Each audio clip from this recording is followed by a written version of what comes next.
Assalamualaikum warahmatullahi wabarakatuh. Good morning, afternoon, evening, everyone. Welcome to Implicit Language Learning Mindset. My name is Aghitsna Fadhilah, and I'm honored to serve as your moderation. I am thrilled to have you for what promised to be insightful and engaging sessions on this presentation. So today's presentation will be covering the outline of the key points and agenda on implicit theories. We encourage you to be actively participate by asking questions and sharing your thoughts. There will be a dedicated Q&A session at the end, so please feel free to jot down any question you may have during the presentation. Now, without further ado, let's dive into the presentation. Please join me in welcoming Nabilla Putri, who will be discussing the first topic of implicit theories. Hello everyone, my name is Nabilla Putri, and now I will explain about implicit theories of language learning mindset.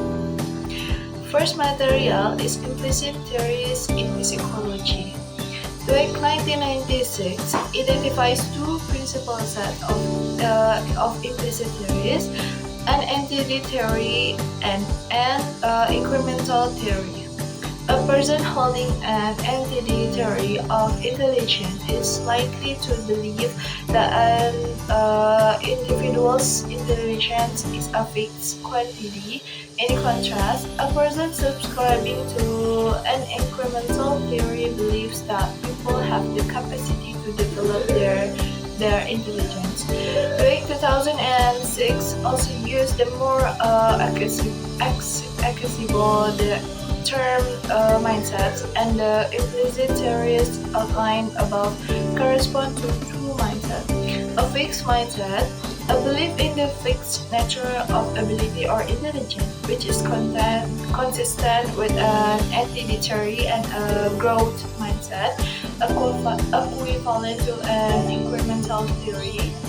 And then we have chosen to adopt the mindset nomenclature, as we have found it to be more readily understood by a wider audience, and feel that it better captures the comprehensive and pervasive nature of the concepts. As 2006 explained, mindset frame the running account that's taking place in people's head. They guide the whole interpretation process. And then next material is links to other psychological variables. A significant feature of the mindset framework is how it connects to a range of the other key psychological variables, and Dweck's motivational models of achievement illustrate some of the interconnection between mindset and then self-efficacy and then attribution and then a pattern of motivation.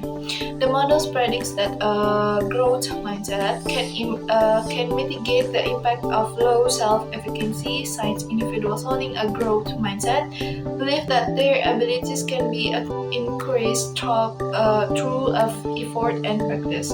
As a result, they are more likely to be motivated to seek out challenge and look for opportunities to learn through the adoption of learning-oriented tools. Next material is mindset in education. Perhaps one of the most important characteristics of mindset for educators is their potential for change. Several studies have shown that despite the deep-rooted nature and then mindset are dynamic, and that interpretation can lead to change in a person's mindset and motivation. For example, in a study with children in New York, Blackwell 2007 carried out an intervention study where pupils took part in a series of workshops in which they learned about the brain and were taught that intelligence is malleable. They found that not only did the pupils' grade improve, but their motivation was also enhanced. Perhaps the most closely related line of inquiry within second language acquisition, or SLA, can be found in the literature examining learner beliefs. And the next material is implicit theories in language learning. Mindset have been examined in domains where natural or innate talent popularly believed to be essential to success, such as music and sport. However, despite the widespread perception of a natural, innate aptitude for language learning, very little attention has been paid to the role of implicit theories within the field of applied linguistics. And the next material is researching implicit theories. Within mainstream psychology, most research investigating mindset has been conducted using quantitative questionnaire instrument such as Dweck's implicit theories, consigner, or employing various adoption of this instrument. Such research instrument used in conjunction with statistical analysis can be useful in testing hypotheses and identifying broad patterns or trends.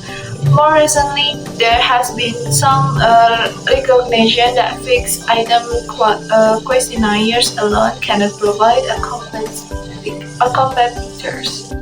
An example of mindset research for participant and procedure.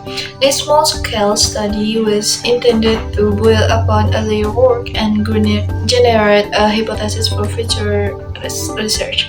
In particular, we were keen to explore the concept of innate natural ability as an expression of a fixed mindset.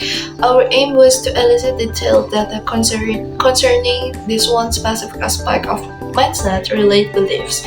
We asked learners to write reflective piece about their thoughts and the role of natural ability in language learning. Our hope was that extended written piece would allow the student time to reflect in depth at their own pace, and then thereby providing richer and then more nuanced data. And next material is future direction for research and pedagogic consideration. Research in psychology has highlighted how mindset affects approach to learning, especially in domains where natural talent is considered important. Research into language learning mindset is still very much in its infancy, and much work remains to be done before we can claim to more fully understand their complexity. While the kinds of insight offered by quantitative and experimental style studies can be valuable, it is apparent that by blanketing over individual variation and complexity, we are only observing a fragment of the bigger picture. Now back with me for the summary of future direction for research and pedagogic consideration. So as we all know that in addition, there are 4 other key ways in which educators are believed to be able to influence and enhance mindset, as said by Dweck in 1999. 1 is to carefully use of praise and feedback. 2, going through positive modeling of their own and successful individuals' growth mindset. 3, and by providing the learners with strategies to actively direct and manage their own learning. 4, by using materials which enable learners to witness their own growth and hereby feel a sense of progress.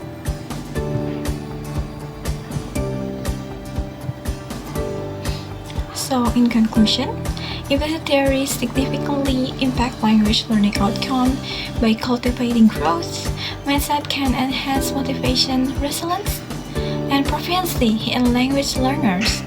As educators, parents, and communities play crucial roles in shaping this mindset through supportive and positive reinforcement strategies. Well, that's all that me and Nabilla can present.